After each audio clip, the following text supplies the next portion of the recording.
What you mean, sentient? Slither in. We're not going to do this every episode. Hello, everyone, and welcome to the spoiler room.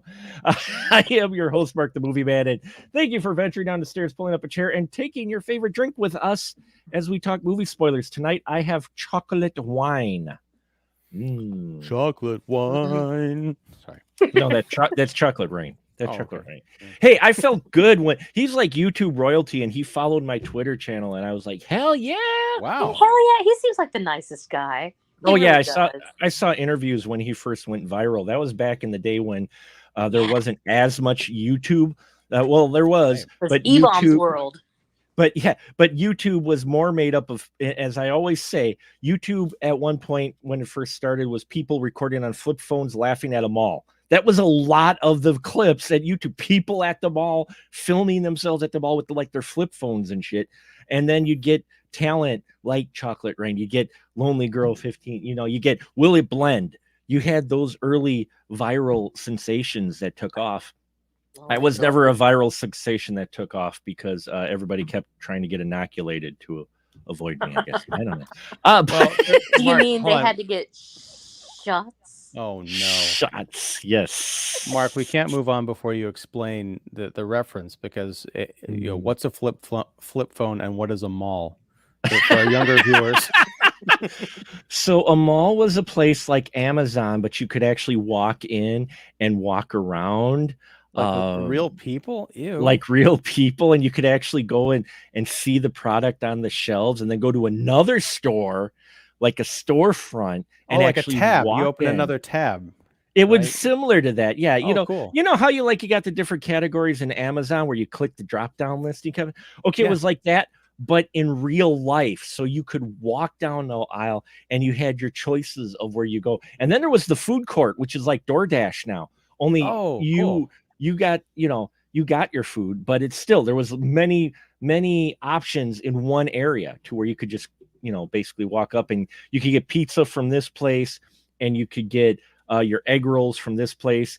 And folks, you haven't lived until you had food court sample of the bourbon chicken, wherever you're at. God.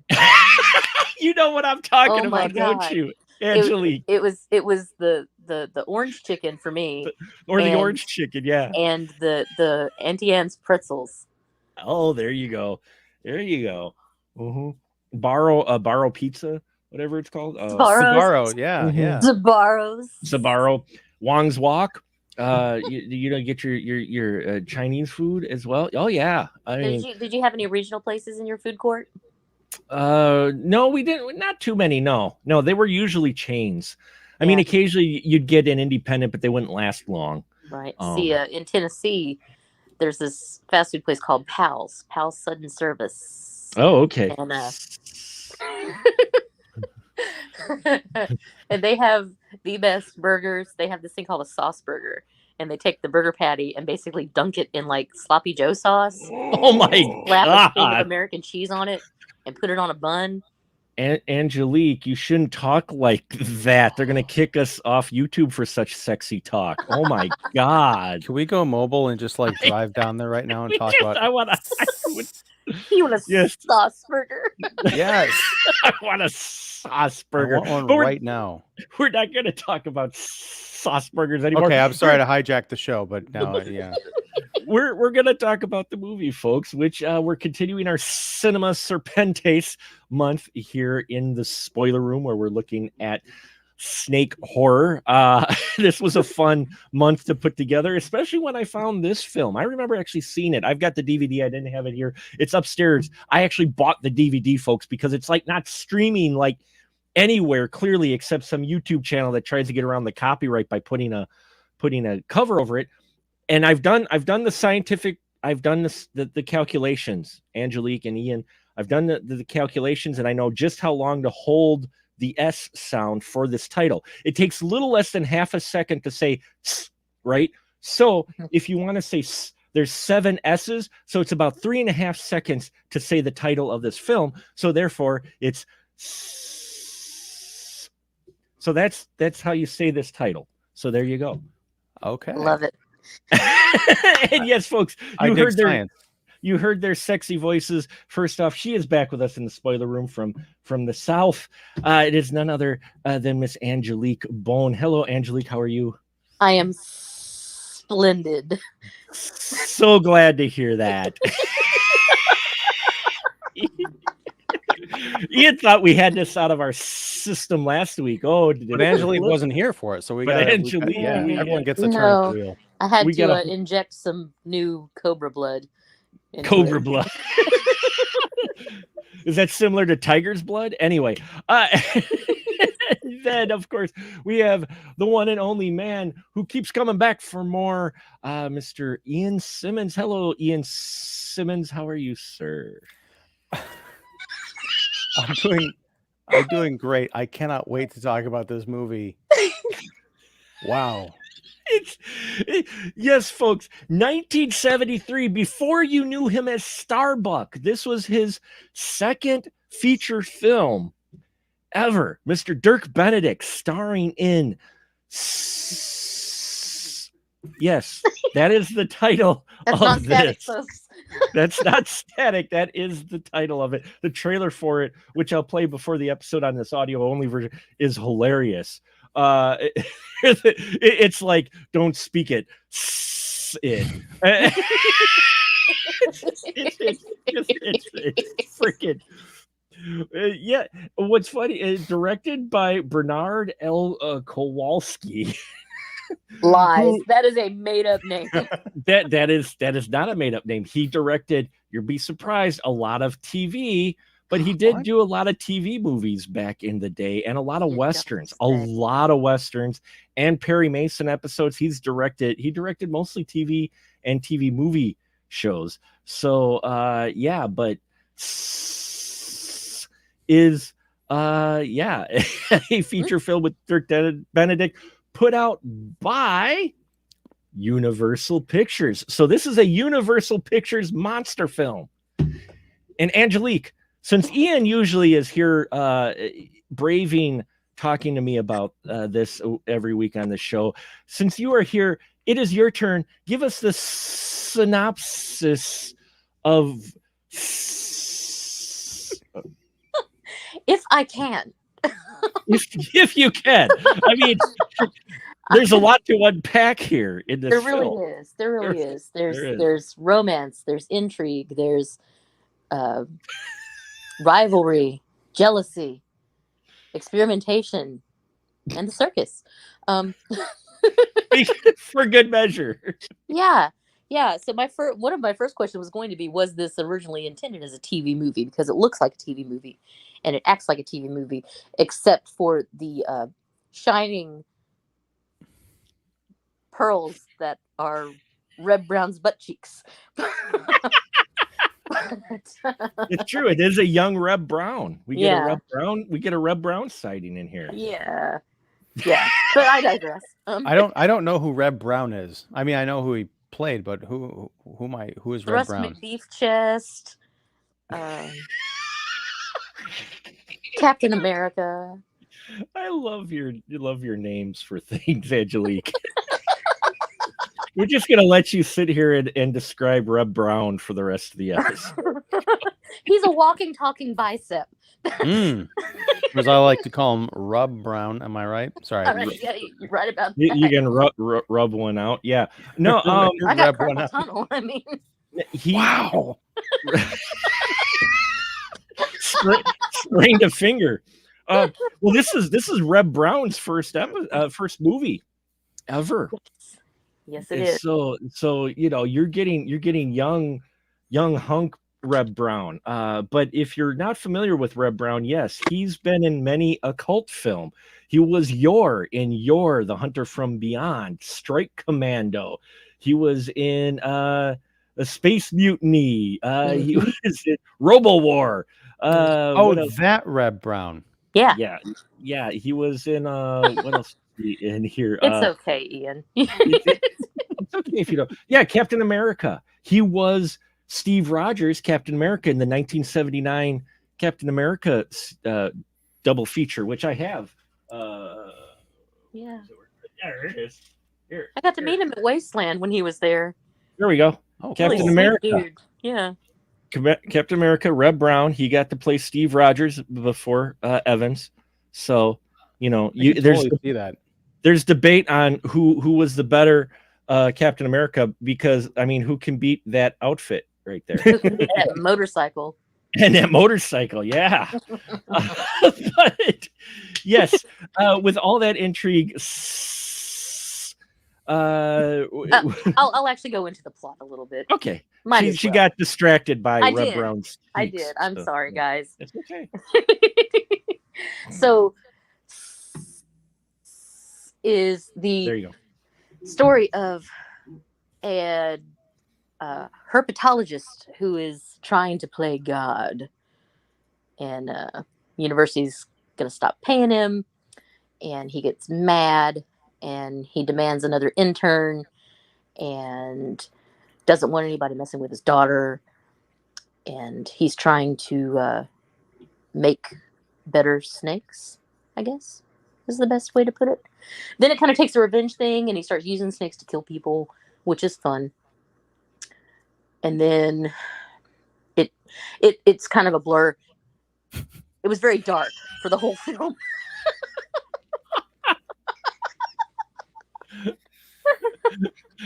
except when Reb's brown butt cheeks lit up the frame, then They did. Did you see how white they were? They Those did. things They were. had even the slightest kiss of sunshine. I know, right? I was like, oh wow, that's a weird lamp in the shower. No.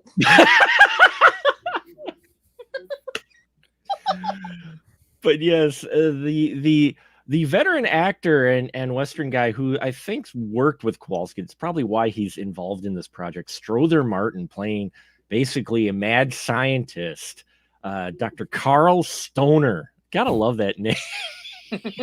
Dude, I got snakes. Dude, I got snakes. Only he's an older dude. Snakes are cool, man. Snakes are cool.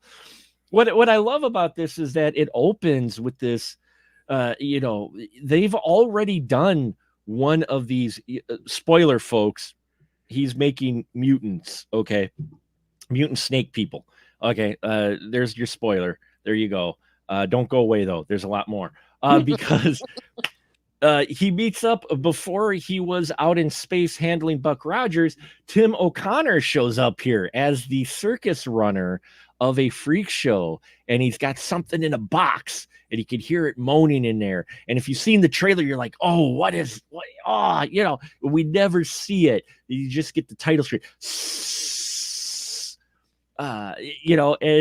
And so you already got this mystery and intrigue of what's going on. And then we get to the university with a Professor Ken Daniels, who him and Dr. Sleazeball. What? He's such a sleazeball. Right? I mean, we open with him already putting the hits on one of his students. That was like, wow, okay, we're only like 10 minutes into this movie, and already we got creepy guy. And then you're like, well, maybe Dr. Carl Stoner isn't too bad, but Ian, we find out otherwise, don't we? We do. I had no idea going into this movie what it was about. I thought it was just a movie about killer snakes that get loose or something. So the whole plot revelation about him it's essentially the plot of The Amazing Spider-Man with Andrew Garfield, with Dr. Connors trying to turn everybody into lizards. Yes. Except he's Stoner's trying to make snakes. So you now know where they stole the idea from. This classic. Well, also, when you're mentioning it, the opening of this movie is very much the opening of Spielberg's Jurassic Park. Right? The kind of the handoff of this creature that we don't really see, and everyone's kind of freaked out, and it's dark and mysterious. And I'm certain it also inspired Tusk. Yeah, very much so. Although I would say that there's nothing inspired about Tusk. What, Justin Long being turned into a walrus? That didn't excite you? No. But I can't wait for the sequel. All right, so this whole thing, Dr. Stoner has a daughter named Christine. I don't think he's really shady up until about halfway through the film when you realize what exactly is going on with these experiments, because he does take on this young student played by Dirk Benedict, David Blake. His What a other name. right, the previous student that had been helping him out, I think his name was Tim. He had he had left suddenly to go deal with a death in the family, but that was just a cover story, and that story begins changing and falling apart as the movie goes along, and it's only gradually that you start to suspect that the doctor is up to something no good. I mean, if you know that this movie is about him turning people into snakes going in, then it's probably easier to pick up on the signs. But if you know nothing about this film, it does come as sort of I think a genuine surprise when it turns out, no, this guy's just fucking crazy. That's what I liked that about this movie. I also liked, and it's something you can only appreciate now because back in '73, as you mentioned, Mark, this is only Dirk Benedict's second movie. You know him as Starbuck from Battlestar. You know him as Face from the A-Team. Those are leagues apart from this David Blake character, who's just, there's nothing heroic about him. He's the innocent who gets caught up in this doctor's scheme and turned into a snake. Like, there's no charm, there's no bravado, there's none of that. And it's He's just such a sweet fascinating. baby. Right. And I kept waiting for the part where he turns into an action hero. I'm like, no, this is just how he's going to be. Well, until except when he bites the guy. So that was more animal instinct. There was no witty retort like, thanks for beating me up. Take this. Oh, this is gonna suck. Yeah, there you go. And hey, we are joined by Kara from the Horror Retrospective. So happy to have you, Kara, to talk about. There you go. I learned, by the way, Kara, that if you hold your S for about 3 seconds, that's the official length to say the title of the film, just to catch up. So,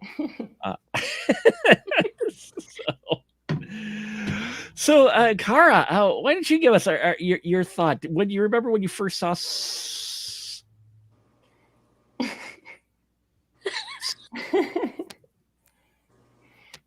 This was my second time watching it, so I was kind of like how Ian said, you have to really know what's going on in order to pick up the subtleties. So I enjoyed that a lot more in the second viewing. Mm-hmm. The first time I was just kind of I expected more of the snake person because you see it on the back cover, and I was like, where's the monster? Well, they don't want to give it away right away, they want to tease you. They know you're looking for the monster, so they're just stringing you along a little bit. So about an hour. Yeah, that's true. Yeah, it does drag. It's about 20 minutes too long. It is. I mean, the beginning's kind of dry. It's kind of boring, and then once they start showing, because I like reptiles and snakes and stuff, so once they started showing all the animals, I was like, okay, I can deal with this. I was entertained. But yeah, it is kind of slow. I wouldn't call it a slow burn.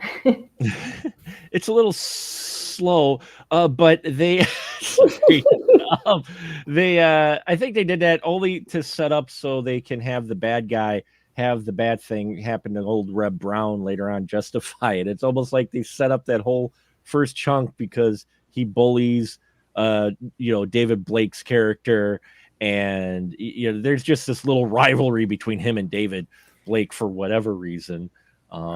These are college students, right? They never established really they're college. They're college.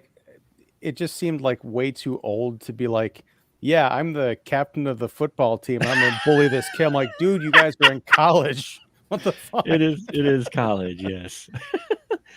What about you, Angelique? You remember when you first saw this? Oh gosh. It had to be in one of those big 50 packs of horror movies. I think I might have it still. I haven't gone through my shelf yet, but I'm pretty sure I've got it on one of those terrible Anchor Mill things. The Echo Bridge, the Echo Bridge one. Yeah. And so just when you're not feeling great, you're on some NyQuil and a hot toddy or two, and you're just like, all right, I'm just going to throw this disc in and watch what happens. And you think it's a dream, but it's not a dream. and then you Except just when wonder they what get to the happened. dream. Yeah. Yeah, Except when they get to the dream, which yeah. you get some psychedelics in here, and The Those whole were pretty Lucifer cool. energy imagery and everything. so yeah, we alluded to, and as Ian mentioned, this was your first time watching this film, because see, this, I think that's why he keeps coming back. I torture him with these movies he doesn't realize exist, and then he's like, that's why.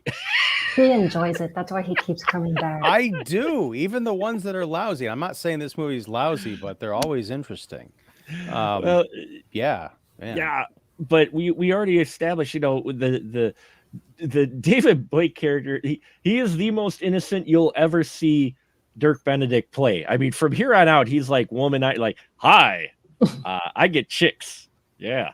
But until then, in this movie, he's so innocent, so naive, that he goes and works for this doctor. Now, I don't know how many of you were in college and knew about internships, and there were those things of, hey, you want to volunteer for taking some psychedelic drugs or some shit, there were those experiments, but they were up front. Here, he's supposed to be an assistant that knows at least a little bit about snakes. And the doctor's like, oh, I'm going to give you an inoculation to help you get immune about snake venom. And I'm like, none of that is how that works. Well, I mean, and he's so innocent about it. He's like Beaver Clear is like, oh, gee, Doc, I have to have how many of these inoculations? Doc, my skin's feeling a little bit funny. Oh, doctor, do I have how many more? Oh, I guess so. I'll take as many as you want. Like, Jesus Christ, this guy is like a non-entity until he starts sleeping with Stoner's daughter, the lovely Christina Stoner.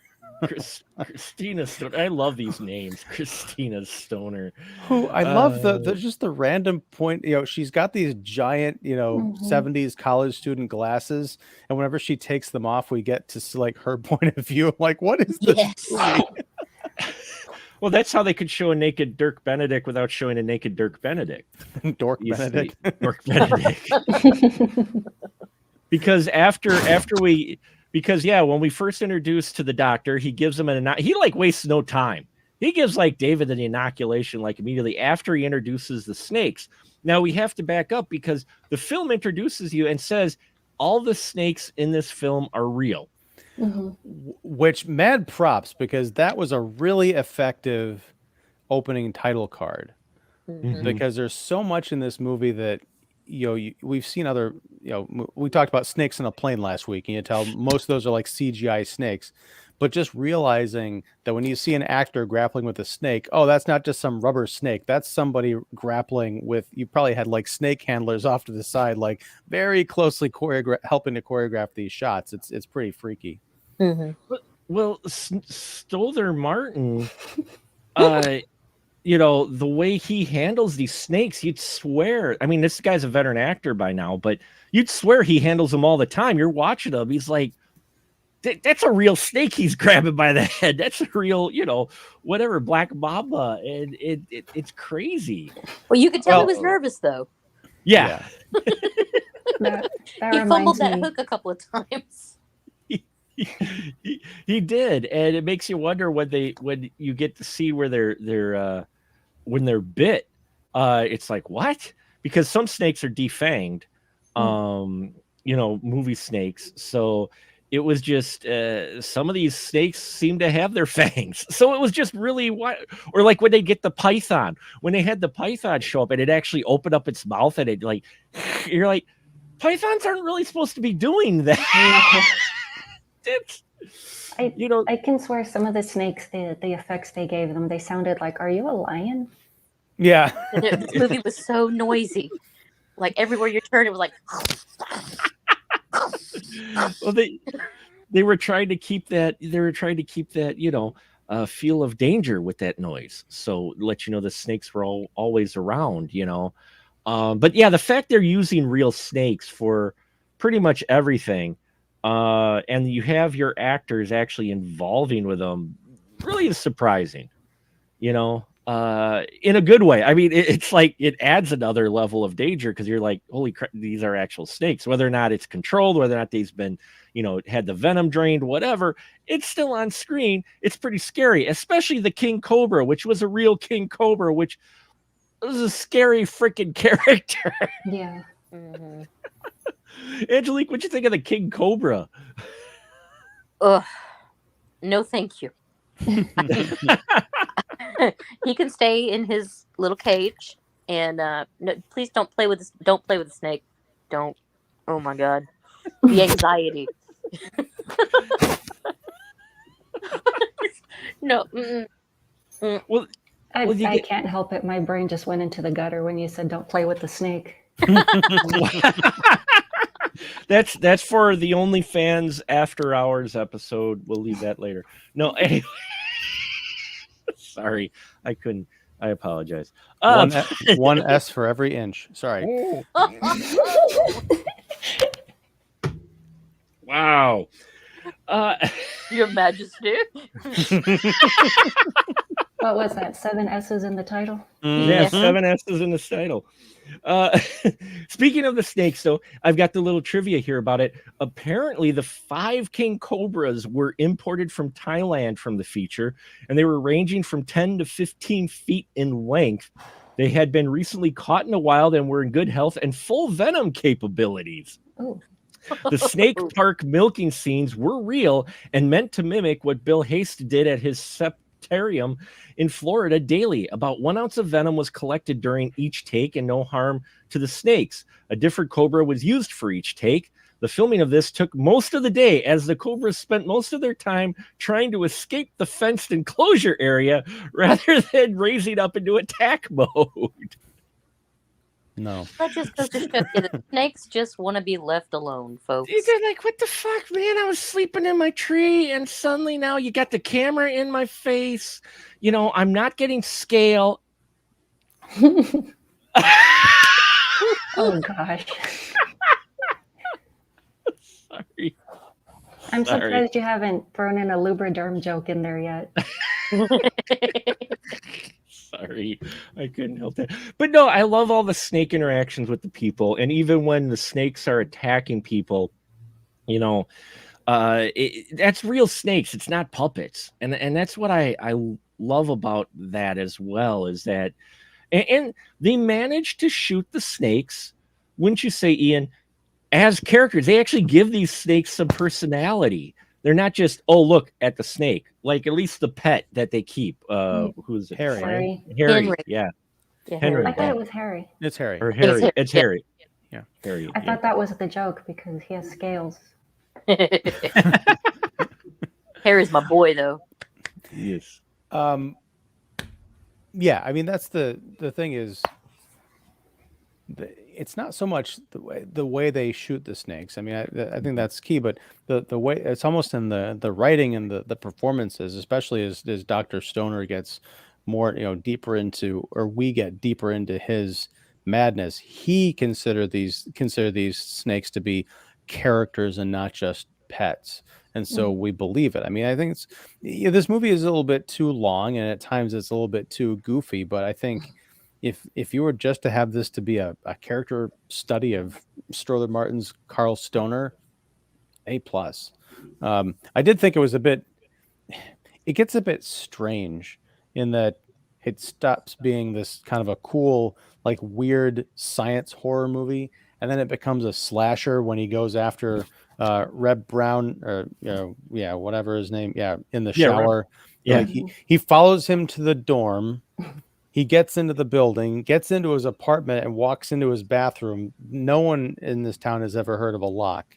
And then he puts. Well, it's a dorm. Anybody can come in and out. It wasn't after hours yet, so Ted Bundy much? Yeah. But he puts the snake into the shower and it kills the guy and everything. So that gets into like this weird slasher thing.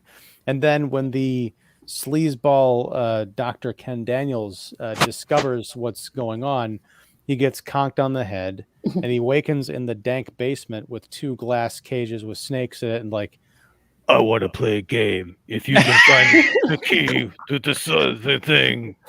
Like, yeah, like you want to talk about things that were inspired by other things. I swear this is where Saw came from. Yeah, It just goes like really off the rails in that last act, and I'm kind of there for it, especially that wonderful final scene of Christina screaming.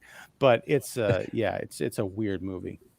Oh, and that's what I love it, that it's weird. Would you say that's the appeal, Kara? This is like from early 70s, just where people weren't saying no. Yeah, sure. Would you say that's part of the appeal, is that this film is just, it's got big names and it's weird? Well, I mean, for me, that's part of the fun. Is if it's bizarre, I'm more likely to watch it. So I know when Shout Factory put it out, I'm like, oh, I have to have that. I can't. You got the Shout Factory treatment. That's awesome. Because it deserves it, because it is weird. It's a big studio film that's weird. And Angelique, this is a Universal monster, then, right? This is Sure. He's a Universal monster. Yeah, sure, right? I'll count it. What'd you think of our doctor and his killing rampage, Angelique? His method for killing folks with snakes. I've seen it better. Yeah. Comparing snake movies, I know, is kind of like apples and oranges sometimes, but I mean, he only really killed 2 people, so it wasn't that big of a rampage. Yeah, that's true. You know, when you're dealing with a black mamba, it doesn't take a whole lot of flash to kill somebody, because that's like that's in 10 seconds. So yeah, he got bit on what, his little piggy, and yeah, I'm talking about the toe. And boom, was dead. You know, I'm like, my particular favorite snake movie is Stanley. Oh, okay. Yeah. I haven't heard of that one. Stanley is wow. Yeah. I think we talked about Stanley on Film Jerks at one point. I think so. Yeah. Yeah, Stanley, we covered it. That one's a wild. Yeah, that one's really crazy. If you're looking for another crazy snake film, that's early. I think that was early 70s as well. Yep. Early environmentalist craze. Yep. And all that. Yeah. Well, this one is kind of like that, and this is also has the environmentalist vibe to it, which kind of threw me because Dr. Stoner, it's funny because he's a scientist who's also religious, because he talks about doing God's work, and he quotes the Bible, Adam and Eve, and what snake is in there, and it surprised me a bit. His character, the Dr. Stoner character, is a fascinating individual, wouldn't you say, Ian? Oh yeah, I mean, he's got this when he's talking to. Sorry, I was just looking at my notes. He's talking to Dr. Daniels, and they don't get along, but he's making all these comments about like, well, we've only got a little bit of time left. I mean, this is, the early 1970s, so this movie is almost 50 years old, which is crazy. But there's all this talk throughout about the end of the world, and one of the reasons he wants to, I guess, help evolve young David into a snake. He's like, you won't have to worry about pollution or what do you say, nuclear war or something like that. I don't know. It's unclear what his ultimate goal was, because I thought he was trying to make a race of like mutant snake people, but that it turns out that the guy Tim or whatever that ended up in the freak show, that was just a failed experiment. I guess David and what happens to him, just turning him completely into a snake at the end of the movie, that was like the ultimate sign of success. But it's like, where does that go from here? Like, does everybody become snakes with the intelligence of people? They just don't have the arms with which to make nuclear bombs. I don't know. Well, yeah, Well, go ahead. no, I was going to say, it makes me curious because they call the snake Harry. So who's to say he wasn't one of the experiments? Also, he really interacts with them. He does. I had actually thought about that as an angle too. It's just that Tim kind of throws a wrench in that theory, because if Harry is already the kind of the perfect form of the snake, what happened with Tim? Because it seemed like he was trying to evolve past the Tim phase and get to the snake phase, and he seemed rather surprised that it worked at the end. I think it would be really cool if Harry it was revealed that he was the assistant before Christina came to live with him or something, the assistant she didn't know about. Maybe it was because it's a different kind of snake. Because like Tim and Dave, he was trying to do the King Cobra, and Harry was a A boa. boa. Yeah, Yeah. And Tim And was with more of a skink. yeah, and with his penchant for bourbon, you know. That's true. You're right. Now that you're mentioning that, the snake did drink a lot of alcohol like a human, and they treated him Yeah. like an individual more so than a snake. And I mean, even more so than you usually do with pets. It really Yeah. seemed like he was a close personal friend of the family. He went on car rides, everything. The only thing that I would say is throws that off is the fact that the daughter seemed to take him as the pet and not as an actual, like, human turned snake. If she was unaware, the fact the doctor was able to do that experiment, it'd be just be a bit of surprise that by now she wouldn't. Of course, she wasn't exactly the most astute. Brightest. Yeah. I'm sorry, she wasn't. She was just a little dork, girl Yeah. running around. I mean, she was a yellow bulb versus fluorescent. Well, I mean, but here's the thing. I understand where you're coming from, but if you're talking about trying to make the most realistic movie possible, if your dad is doing these experiments on snakes and he's just, running snake kind of tests, to have him say, well, my assistant flaked out on me because he had a family emergency and he had to leave, so now I got to find a new assistant. The last thing you're going to jump to is, I think my dad is making mutant snake people. And even when she goes into the carnival thing, like, they're like, yeah, we've got a half snake man in there. It's a cheap carnival. It could just be a guy in a snake costume, and she's not going to pay her 25 cents to go find out. Plus, there wouldn't have been, an extra 30 minutes of the movie until she finally does decide to sneak into the carnival and find out. Well, that was the part that threw me off because, what was it? I can't remember his name, David. They went to that carnival the first time, and I thought she went in with him because they show the snake guy. No, he went in by himself, and she stayed out. Oh, okay, I missed that. Yeah. Yeah, she stayed out because it set up the whole we're just going to call him Reb Brown. The whole Reb Brown conflict between him and we're just going to call him Dirk. I know it's David, but whatever. Between David and him, and that's where David bites him to where I was wishing by that point David had venom, because that would have been cool for the guy to, but well, it is kind of a loose end, sort of, and maybe I'm infected by David Cronenberg's The Fly, but Dr. Stoner makes a big deal to Christina about, like, look, I know you're really into this guy, but whatever you do not sleep with him, because one drop of blood or several ounces of another fluid, can mess things up, right? So I was thinking, all right, like, so David bit, Reb or whatever his name was. So is that going to turn him? Would that kill him, or would that turn him into a snake monster? It didn't really seem to have any effect. So maybe he bit him, but he didn't have any venom yet because he wasn't that far along in his transformation. But I would at least think that, like Christina, maybe the postscript is her. Snake like if there's baby. if there's a mid credits, she gives birth to the snake baby, like Gina Davis's dream in The Fly. Oh, I was thinking humanoids from the deep. Oh, there you go. Or that, yes. There you go. Yeah, I was almost thinking he was going to impregnate her with snake babies too, which he still could have. We don't know. We don't know. They were young and a bit naive because, again, our David Blake character is much like Robin of Batman and Robin of 1966. He reminded me a lot of him. He's like, oh, gee willikers, Batman, if I need to get an inoculation, you better give me one, and then his skin starts peeling.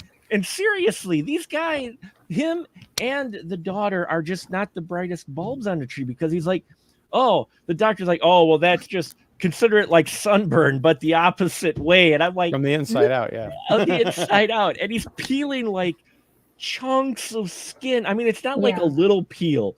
He's literally just pulling skin off of this guy's back, and this guy's like, okay, yeah, give me another inoculation, and I'm like,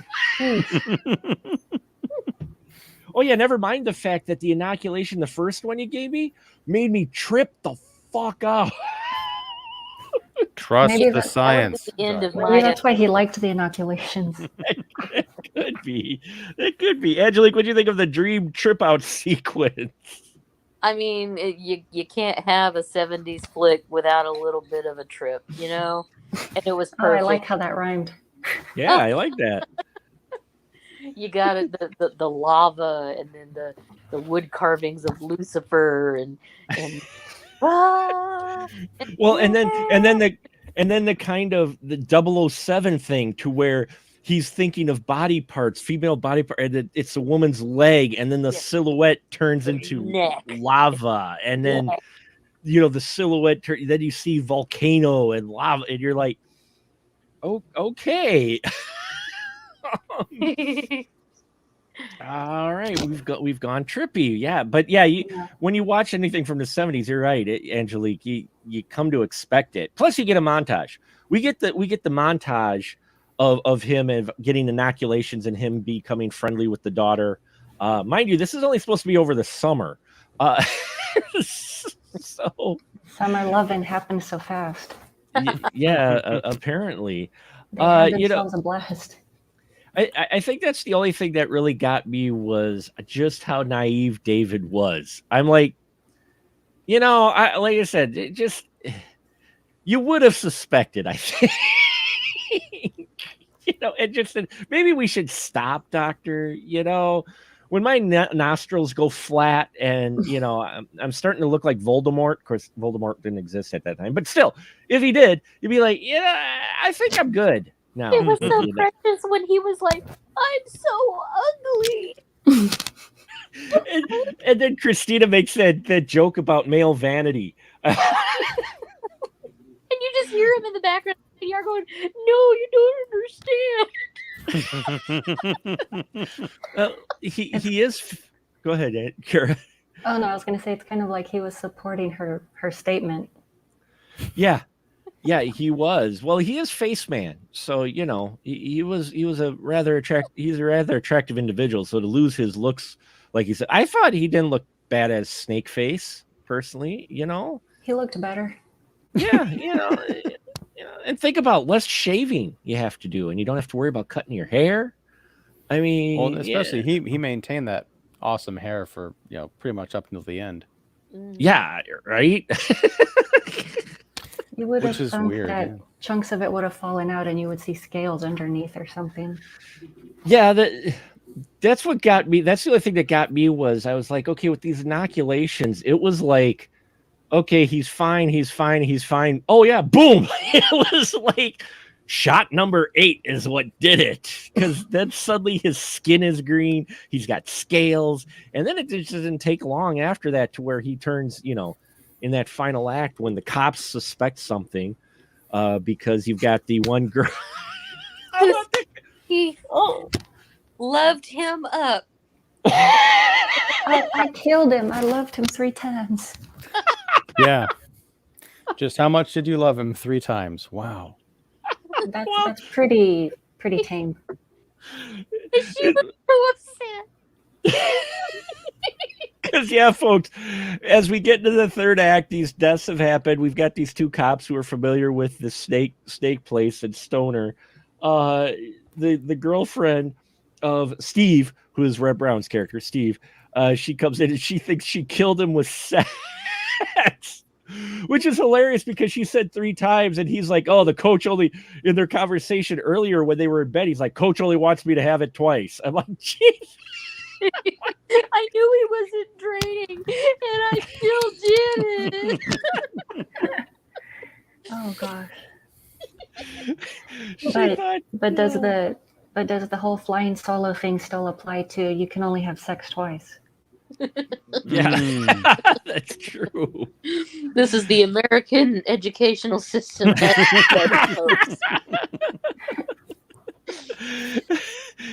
Yeah, we got Info Bomb in with us. How you doing, Info? And he goes, yeah, how about V? Oh, that's a whole nother conversation. I love me some V. That show is like just amazing. The original miniseries. We're not gonna. The sequel was all right. That TV show, no. That was like watching the Casablanca TV show. No, we're good. Really, no. Um, and he goes, "Holy herpetology bag." He said he was a bit of a snake as Starbuck. Yes, Dirk Benedict was a bit of a snake as Starbuck. And that's why it's totally crazy watching him in this movie. Like this, he looks like Dirk Benedict. He's almost wearing Dirk Benedict's skin, but that is not at all what I expected. No, especially how he handles his relationship with Christina Stoner. He's just all like gaga for her. It's just like, dude, it's like, this isn't. He's like, yeah, I'm heading home. You know, we're done now. I'm headed home. She was the only girl out there in the boonies. No, not there was the girl with Steve. So, but she was taken. Yeah, that's true. I gotta love the Kowalski's direction with the Austin Powers strategically placed like bushes and furniture and stuff during all the nude scenes. Like, wow. Yeah, well, we first get that when they do the skinny dipping thing, which it's the 70s. I'm like, what? They're like, hey, let's go swimming. We don't have suits. We don't need suits. And I'm just like, well, I mean, he is Dirk Benedict, but at the same time, I'm just like, this isn't like, they're near town. This lake where they're at is not exactly that far from town, apparently, but they don't care. But apparently they blurred it. They did her version so they could get the PG rating, because otherwise it would have been R rated. And then, yeah, they actually composited later. You can tell they composited later leaves over certain parts of this lake scene with them. I don't know why they had to why they had to blur out Dirk Benedict's nudity. I mean, the title card at the beginning tells us that all the snakes in the movie are real. It's science. And the water, they said the water was cold. So, you know, maybe, you know, you wouldn't see. It didn't count because it disappeared. That's right. You know, although he was in snake form. So remember, he was really cold usually. And then he thought the water was warm. And she said, no, it's ice cold. And he's like, he doesn't matter because he's turning into a snake at that point. You know, cold-blooded. Not like the Snake King in Hell Comes to Frogtown. That's completely different. Anyway, the Frog King, cool, the dance of the three snakes. Anyway, yeah. But another interesting trivia tidbit. Take a guess of what director they tapped to direct this film initially. Take a guess. We'll go around. I'll get one guess from each of you. Kara, we'll go with you first. Who do you think they tapped to direct this film initially?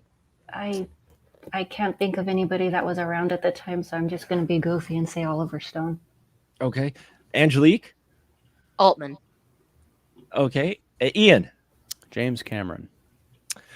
Steven Spielberg apparently was that was on the tip of my tongue. Oh, geez. And he was turned down for Kowalski.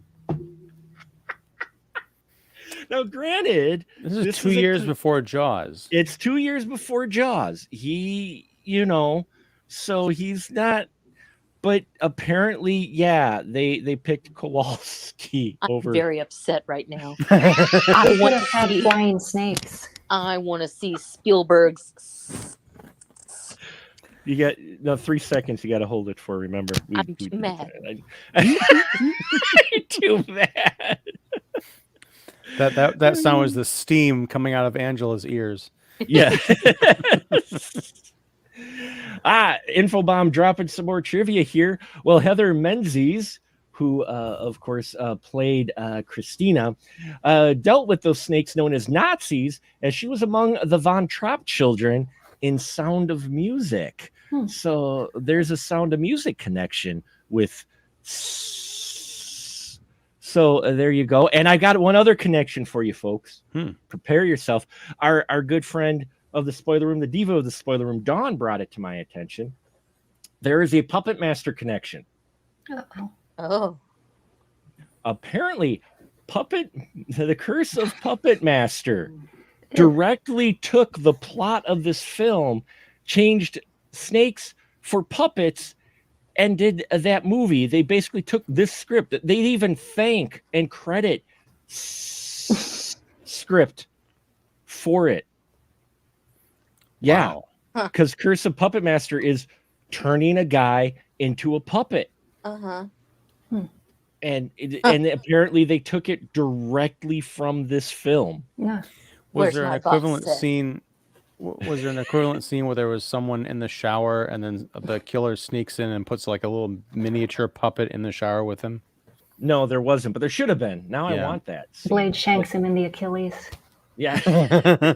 There you go. See, Charles Benton, he missed a golden opportunity there, with golden shower. What? No, not from Reb. No, I'm good. I'm really if not from Reb, then who? Huh? From Stoner. No, anyway.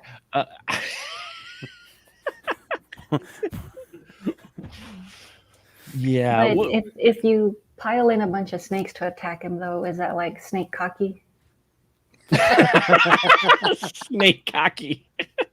Great. Now that's going to be a thing. Thank you, Kara. Now they've just created something on the internet. Someone heard you. There's already porn. There's already porn in a website. Already porn about it. Go to Pornhub and search snake cocky and see what you get. No, just you get better. Never mind. Anyway, all the venom, baby. This film's not that deep, but it tries. Like I said, it makes environmental statements. It talks about, Stoner wants to make a better Earth. He thinks humans have gone on, and we do get our final transformation of Mr. David Blake as a snake in this wonderful. I'm like, you've got American Werewolf in London, right? And then you've got Dirk Benedict's transformation into a snake. I mean, it's really hard to compare which one is better, Well, it makes me curious because I didn't look into the background of this, but it kind of feels like it borrows from the island of Dr. Moreau. Yes. Mm-hmm. Yeah, it's got a very Dr. Moreau feel to it, especially Stoner's motivation for creating mutants. But this final act, we do get an on-screen transformation of David Blake into a full snake. And apparently when they did the transformation, the makeup they did on Dirk Benedict took 7 hours. Wow. And the final form before we go digital with it, digital, animated, sorry, 20 years too early. Old school digital. Yeah, just before you get to the composited snake, animated snake version, the final actual Dirk and makeup, apparently they had to bring him in on a stretcher because he couldn't move, because at one point his legs fused together during this transformation that they have. And that's the makeup. They have his legs together. So they actually have him on a stretcher. They had to bring him in after 7 hours of makeup work for this one scene in. Yeah. It really sucked. It really sucked. It really did. But he's a young actor, and again, this is why I love covering early B horror films, because everybody, as I mentioned, or not everybody, but a good chunk of very famous, very talented folk get their start in B horror, and it's why I love B horror, and that's why you have this. I mean, this is, like I said, Reb Brown's first film. This is only his second. This is only Dirk Benedict's second film. I mean, they get their breaks where they can, and he got a paycheck for it. And I don't know. I think this film has got some quirky fun to it. It's definitely watchable. Even if it does go a little long, when it gets to that final act just, wow, so much happens in that. We got a mongoose attack. We got snake on snake action. We got Dr. Stoner taking on a king cobra who's just pissed at him. Well, I mean, he's all up in the cobra's face. He's like, guess what I did, bitch? I made a snake that's a man. What? Mm-hmm. You're about to be replaced. Yeah. Right. It's he was getting so in a pit bull's face. Yeah. And he was so busy bragging, he lost he lost sight of his snake protocols because he got bitten, a few times. Yeah, I do want to go back to the scene where it's like the Sunday show where Yeah. he's doing the snake wrangling and all that and getting the venom. They have a strict, no cameras, no photography policy. And I love that it's such a modern scene. Like you can tell today, if they made this, it would have been somebody with a cell phone. But back then, it's this guy. He wasn't even like a newspaper reporter. He was just a guy who showed up with this giant ass camera, and he pulls it out in the middle of the show and snaps a picture and like almost messes things up. And nobody kicks him out. Nobody like yells at him. He just kind of like, oh, that was stupid, and he kind of like shrugs his shoulders. Well, Christina does roll her eyes. She's like, there's always one. Right, but I'm like, but that's not something you can sneak in. Like, it's not like it was, several thousand people. It was like, maybe 20 people, and this guy was standing right next to the arena with a fucking giant camera. Well, and then he's trying to be subtle. He's like, ooh. And I'm like, does anybody not see that? Tell him no. Just tell him no. And you think Stoner's going to get bit, but he doesn't.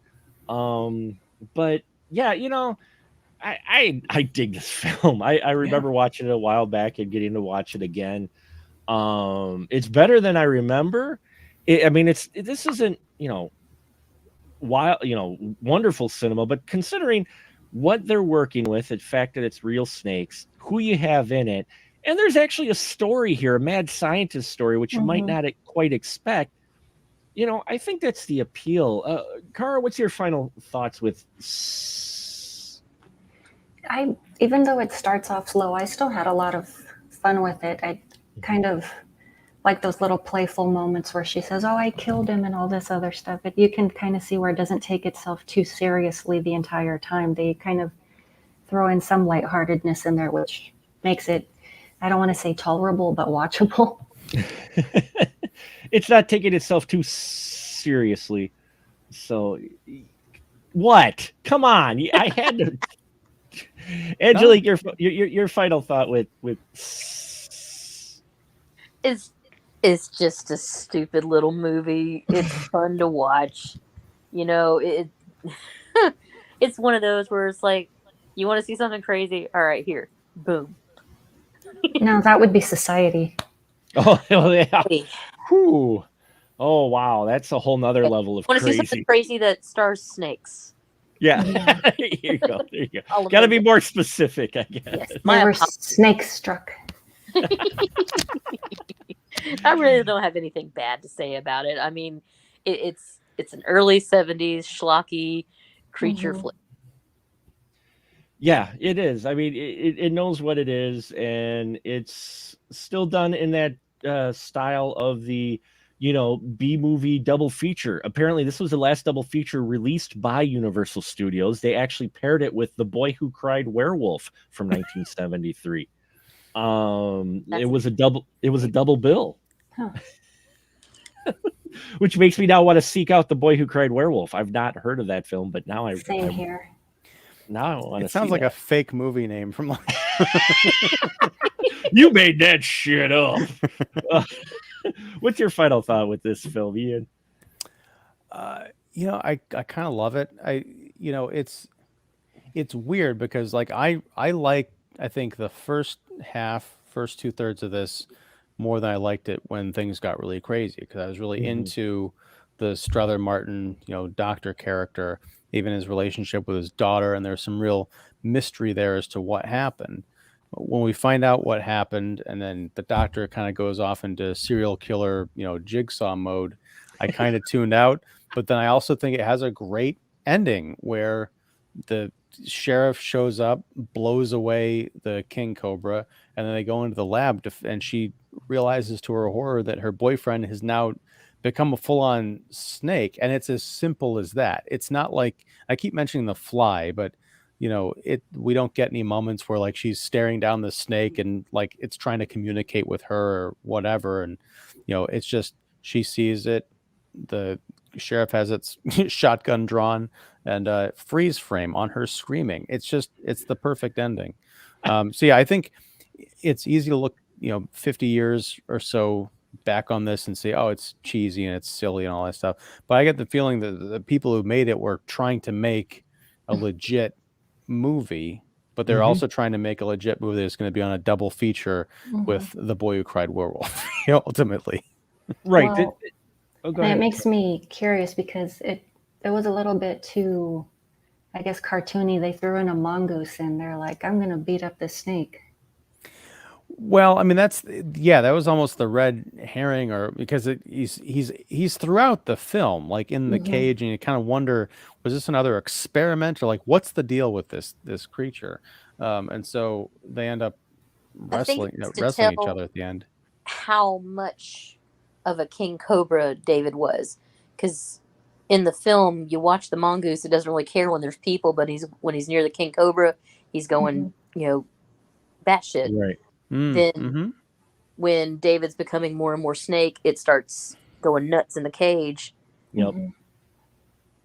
Yeah, the mongoose is in there to indicate what's happening to David without saying, because you're right. The mongoose turns away from the king cobra and starts turning at David and hissing at him every time. And then when David finally takes his final form, I'm in my final form. No, anyway. Sorry. Goes super snake Serpentes. Yeah. He Ricky goes, Tikki Tavi on that. Ricky Tikki Tavi comes out and he's like, I almost said that earlier, and then I was like, no, that's kind of cheesy. No, Ricky Tikki Tavi goes all up on him, but he takes him out. You're like, oh damn, David is like, he's taking him out, and then they shoot the king cobra after he takes care of the doctor, which yay, bad scientist dies, yay. And then the king cobra just totally nonchalant just goes back inside, like, you know what, I'm done here. Yeah, right. Well, and that's the thing, is like, as far as the mongoose goes, it looked. I only watched this movie for the first time this morning, so I might have to watch this part again. But he gets out of his cage, and it looked like almost like he provoked the David snake. Like, it didn't look like David snake went up to the cage and started wrestling with him. It looked like he provoked the snake. I'm like, why? he had to know. Like, why would he even leave the cage when he's got like the king cobra and this David snake who he suspects is, in the lab? Like, it didn't look like he was trying to escape. He just kind of went up and started like fucking with it, He was there to kill. Yeah, the mongoose hates snakes. He just wants to take them out, Well, I understand that, but he has to also understand that, this thing is probably going to kill him, right? Yeah, he's good. He's a mongoose, Are mongoose particularly adept at killing snakes? Yes. Okay. Yeah, I don't know that. Did you read? Did you not read Ricky Tikki Tavi? Everything you need to know about a mongoose, I learned from Ricky Tikki Tavi. I don't even know what the hell you're talking about. This Ricky Tikki Tavi. What? It's written by Rudyard Kipling, the guy that wrote the Jungle Book. No. Rudyard Kipling wrote a kid's book called Ricky Tikki Tavi, which is about Mark. How dare you lecture me on anything having to do with reading? Okay. I'm just surprised I've read a book you haven't, so I'm sorry. But nobody brought up Tex Avery. Yeah. Oh, I love the little nose. Yes.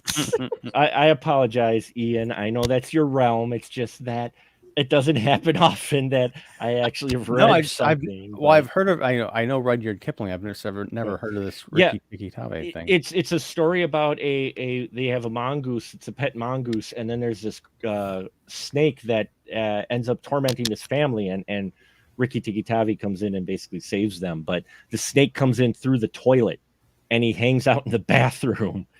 And the Tex Avery, that was Tex Avery cartoon that did the cartoon version. Yeah, that's freaking creepy. The snake. It was like that's a movie that it was cool though. It's a cool story, and I recommend it. Even though it's a kid's book, that's where I learned about mongoose. Though I learned, there's a creature that takes out snakes because, and then he doesn't care if it's a cobra or not. This mongoose will do that. So it didn't surprise me at all when this mongoose just starts going all like Arnold on the snake. That totally makes sense to me now. Yeah. Yeah. Mongoose don't give a damn. No, they don't. They don't give a damn. They're like honey badger. Honey badgers don't give a damn. So we will wrap it up tonight. I want to thank Infobomb for tuning in. But before we wrap it up, is there anything that we didn't cover that maybe you wanted to talk about that we didn't cover tonight?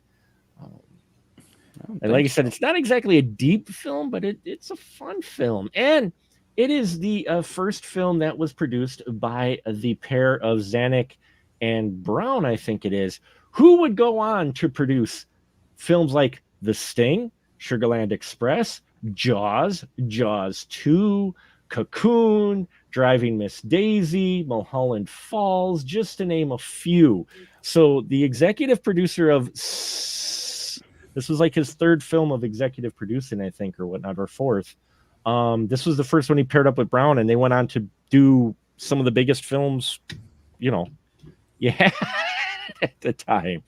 Well, I mean, that makes sense because Sugarland Express and Jaws were also Spielberg pictures that came out in 74 and 75. So maybe they're like, look, you're not going to get this gig. We're really beaten up about it. We'll throw you a bone and work on. You want to make a movie about a killer shark? Cool.